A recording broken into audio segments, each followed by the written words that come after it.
Hi foodies and welcome to Vinayak kitchen. आज આપણે બી ખટમીઠી એવી આંબલીની ચટણી બનાવવા જઈ રહ્યા છીએ, જે વરિયાળી અને લીલી મરચીના વઘાર સાથે બનાવી રહ્યા છે। તો ચલો જોઈ લઈએ રેસીપી।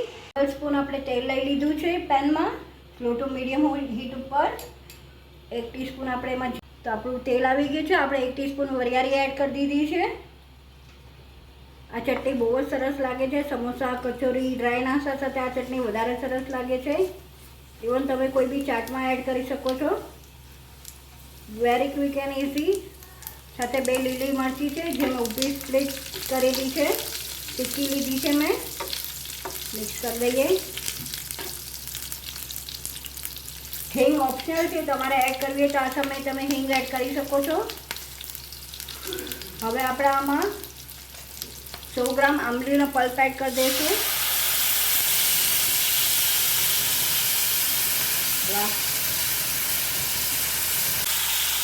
સરસ એવી ઇફેક્ટ આવી ગઈ ભીંગળની।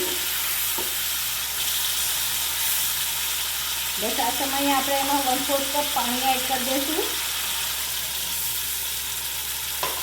હવે જેટલી આંબલી છે એટલો જ આપણે ગોળ એડ કરવાનો છે।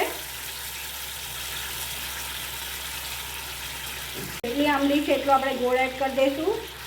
મારો ઢીલો ગોળ છે, દેશી। મિક્સ કરી લેશું।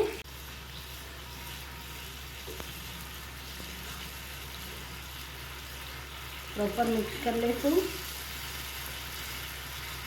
આપણી ચટણી ઉકળી જ રહી છે પ્રોપર એકદમ। તેમાં આપણે મસાલા કરી લઈએ। રૂટીન છે, 1 ટીસ્પૂન લાલ મરચું, 1 ટીસ્પૂન સંચર છે, 1 ટીસ્પૂન આપણે સોલ્ટ રેગ્યુલર અને 1 ટીસ્પૂન સૂંઠ પાવડર બધું મિક્સ કરી દઈશું આમાં। મિક્સ કરી લઈએ।